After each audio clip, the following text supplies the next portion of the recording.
in the tour, we have made it into the courtyard, the area that we come through before we enter into Reaping a Blessing main garden, right here at the south gate. Over here we have Reaping a Blessing garden sign. Right below there is a petunia flower that's in full blossom. This tour is going to mainly focus on what's going on in the borders. There are some new blooms in the borders, and I don't want you to miss out on those new blooms. And I don't want to forget to mention that this year, 2025, we are having a grand garden opening here at Reaping a Blessing Garden Resort Ministry. And I am fortunate enough to be wearing our logo button. So I'm going to step forward so you can see that up close. It has the dove at the top and peace at the bottom. If you're interested in purchasing our logo button, you can purchase it at Zazzle.com on our online store. And once again, I would like to thank all of our subscribers and those of you that are interested in following us here on our channel at Reaping a Blessing Garden Resort Ministry. So, once again, I hope you enjoy this tour. Thanks for joining me. Let's get started and see what's going on out here in the courtyard. Then we'll move our way rapidly throughout the borders. At this point, we're moving along this pathway that leads us right into Reaping a Blessing Garden courtyard. And from there, we will be heading through this south gate into the borders. We are moving along at this point the south border, and there's a peace rock right inside the gate, south gate, scripture, Philippians 4:7. Second sign, the stepping stones are going to take us further into the innermost part of the garden. So we're going to go along this east border that will intersect us into the north border. So I'm going to quickly go over these plants as we move through this border swiftly. That's a hosta plant that doesn't have any blooms, a boxwood, another hosta plant, deep blue Seville. This hosta plant here has some blooms. These hosta plants, most of them don't have any blooms in this border because I transferred them from a piece of bigger hosta plant. So it's going to take them a while before they have any blooms. If they don't have any this year, definitely they will have some next year. That's a boxwood there. We have continuity of these plants in this border because we have a design going on in these borders. And over here at the corner of this border, this east border, we have some beautiful marigolds flowers right here at this corner. They're just beautiful, and they're just going to be beautiful this fall, and they're just going to go with the season when we transition from late summer into fall. These will stay all the way until the harsh frost hits.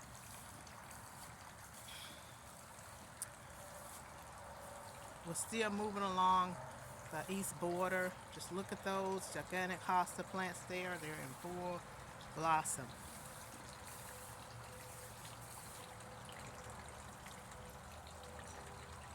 We have different breeds of hosta plants in this east border, and that is a begonia. We have 3 of those planters in this east border. At this point, we're getting ready to intersect into the north border, which is the largest border in the garden. So when we move across these stepping stones at this corner here, we are now in the north border. The north border extends out this north gate. I will be taking you out there when we come back down through here. So we're going to go along this way in this north border. Just look at those deep blue Sevilles. Those are some Gileadia aristata, those flowers that are low growing, dwarf grasses, our peace rock back there. We have the continuity of these plants in this border because we have a design with these plants and this border. Just look at that deep blue severe there, how huge it is. At this point, we're getting ready to intersect into the west border. This area here, the bird sanctuary,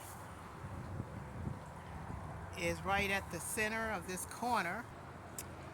So at this point, we're getting ready to go into the west border.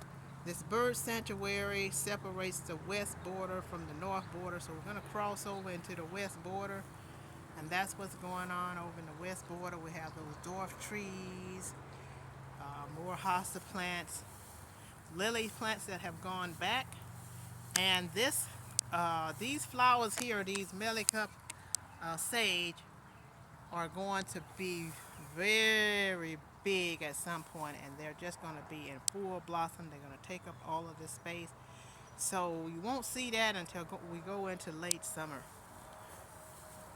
And I will be doing another tour so you can see how beautiful those Melicup sages are. These are dwarf trees. They're going to grow at least 6 feet tall. They have not reached their maximum growth yet at this point. There's a peace rock in this border.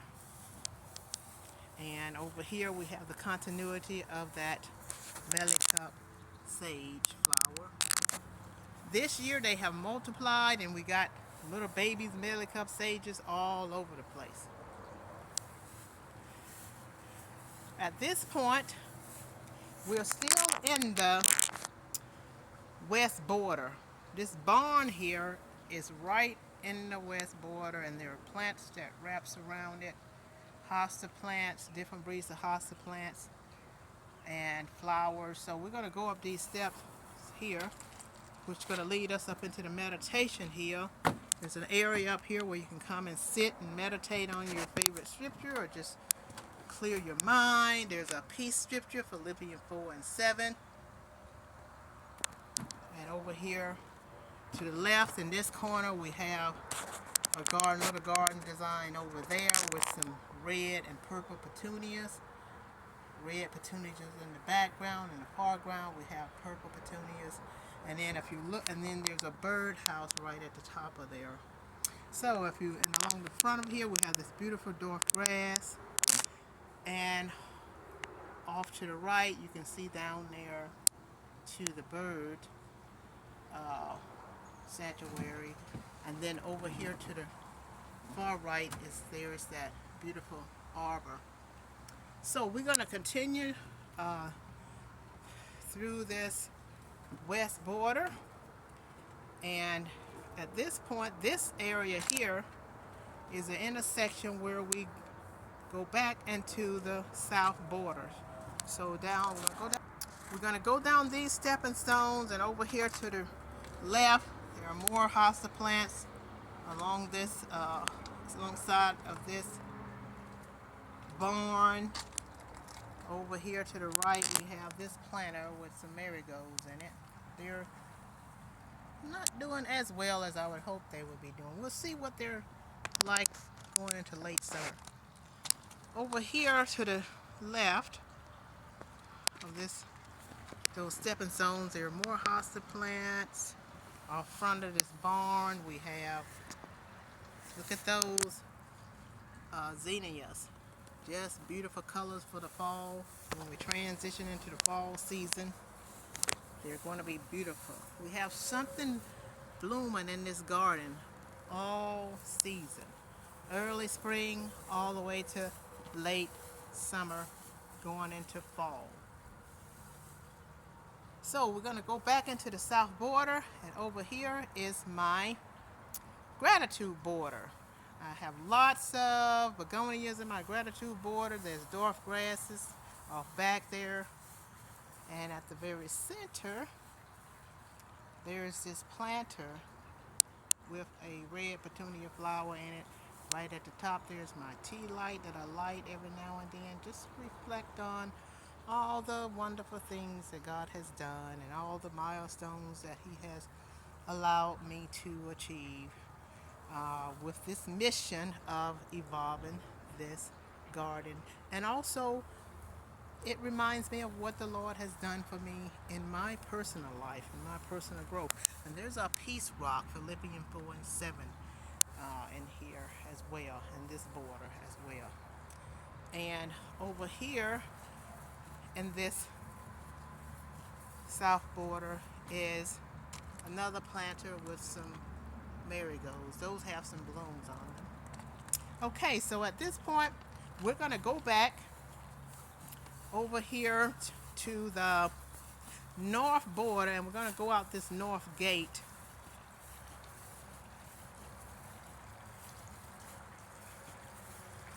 So you can see what's going on over here in this north border.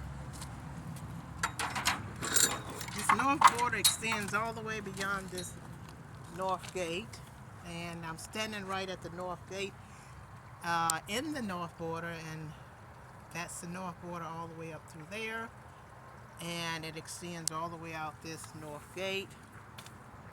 And just look at those beautiful hosta plants along this north border over here on this side. This plant is in full blossom, that hosta there, and our lily is in blossom with the red flowers. And these don't bloom, these lilies don't bloom until we get to like in between midsummer and late summer, and that's why I'm having this tour in between midsummer and late summer. Here we have the continuity of that beautiful hosta that blooms the beautiful purple flowers, which is one of my favorite hosta plants in the garden. This tiger lily has gone back. I'm going to have to refresh it by clipping it down and taking out the dead leaves on it. And just look at this humongous hosta plant over here. It is in full blossom and it's so beautiful. And every year it just gets bigger and bigger, and we've had to widen the border so that this plant will have more room to grow so we wouldn't have to clip it. I don't like to clip a lot of the leaves off of it. I just like for it to just blossom, and that is just beautiful.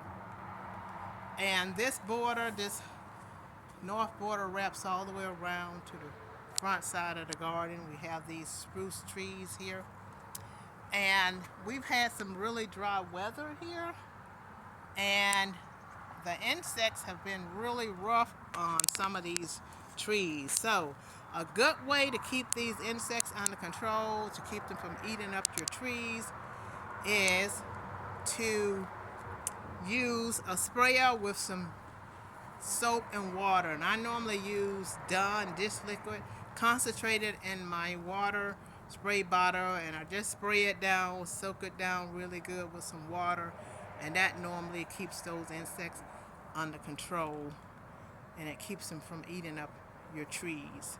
And it also keeps them in control in your grass. I noticed with my grass, the soap and water acts as a fertilizer to the grass and to the trees. It helps keep the insects under control even in your grass, to keep them from eating up your grass and roots. So it works for me. You can try it and see if it works for you. So I hope you like that tip. So we're going to move at this time. Let's go around and see what's going on at the front of the garden around the lamppost. Just look at those marigolds around this lamppost, how beautiful they are. I decided this year to do a mixture of the orange ones and the reddish looking ones, orange, the rustic colors. So I put the ones that grow tall in the middle, and on the outskirt I put the orange ones, and that is how that turned out, and I like it. So it just looks nice. It gives me a mixture of colors, and these are going to be here all the way until we go into fall. So at this point, we're going to go around to the back side of the garden, and I have something else I would like to share with you on a product on how I keep my borders looking so weed free. At this point, I'm going to focus on the ground of the borders. As you notice, you hardly see any weeds in these borders. Well, we're going back into the north gate, and we have had a lot of weeds this year. If you can notice, you don't hardly see any weeds in these borders, and I'm going to tell you my secret for keeping the weeds down, because before I started utilizing this product to keep the weeds out, I had so many in these borders. There were so many weeds, and they was growing out of control to the point to where they were overwhelming.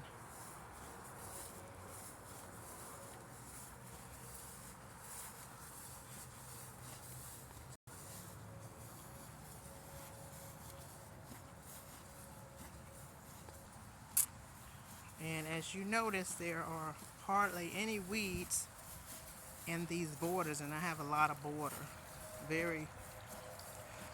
It's a lot of work.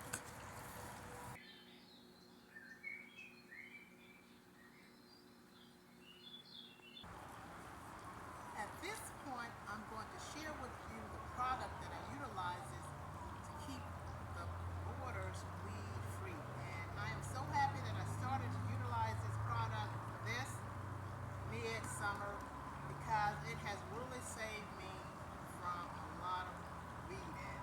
The weed was so bad this summer, and they were just overwhelming in all borders. So after weeding, I decided to try this product, and it's called Pre-Garden Weed Preventer.